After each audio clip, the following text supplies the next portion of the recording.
இங்க ஒரு பொண்ணு இருக்கா. அவ பேரு ஆரம்பி. அவளுக்கு டாக்டர் ஆகணுங்கிறது பெரிய கனவு. ஆனா, அவளுக்கு கல்யாணம் ஆனதுனால, அவ முழு ஹவுஸ் ஒய்ஃபாவே மாறிட்டா. அவளோட புருஷன் பேரு விஸ்வாஸ் டண்டன். அவன் அந்த சிட்டிலயே ஒரு பெரிய டாக்டரா இருக்கான். அவனுக்கு பெஸ்ட் டாக்டர்ங்கிற அவார்டும் குடுக்குறாங்க.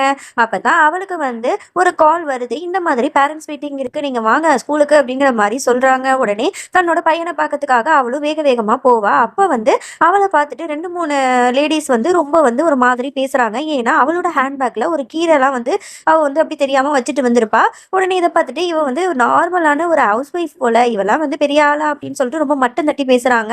அ உடனே அவளுக்கு ரொம்பவே இதா இருக்கு. பட் எதையுமே கண்டுக்காம தன்னோட பையன கூட்டிட்டு போயிட்டு, இந்த மாதிரி நான் தான் கிச்சன் டாக்டர் அப்படின்னு சொல்லிட்டு அவ பேச ஆரம்பிக்கிறா. எல்லாரும் ஆர்வமா கேட்டுட்டு இருக்காங்க. அப்ப பார்த்தா அங்க ஒரு பொண்ணோட அப்பாக்காரர் நெஞ்சு வலியில அப்படியே நெஞ்சு பிடிச்சிட்டு விழுந்துறாரு. உடனே நம்மளோட ஆரம்பி நானும் ஒரு டாக்டர் தான் அப்படின்னு சொல்லிட்டு அவனுக்கு ட்ரீட்மெண்ட் எடுக்கிறதுக்கு போறா. எல்லாரும் நீ ஒரு ஹவுஸ் ஒய்ஃப் தானே, நீ எப்படி அவரை காப்பாத்துவ அப்படின்னு சொல்லிட்டு பேசுறாங்க. நெக்ஸ்ட் பார்ட் வேணும்னா பார்ட் 2ன்னு கமெண்ட் பண்ணுங்க. பாய்.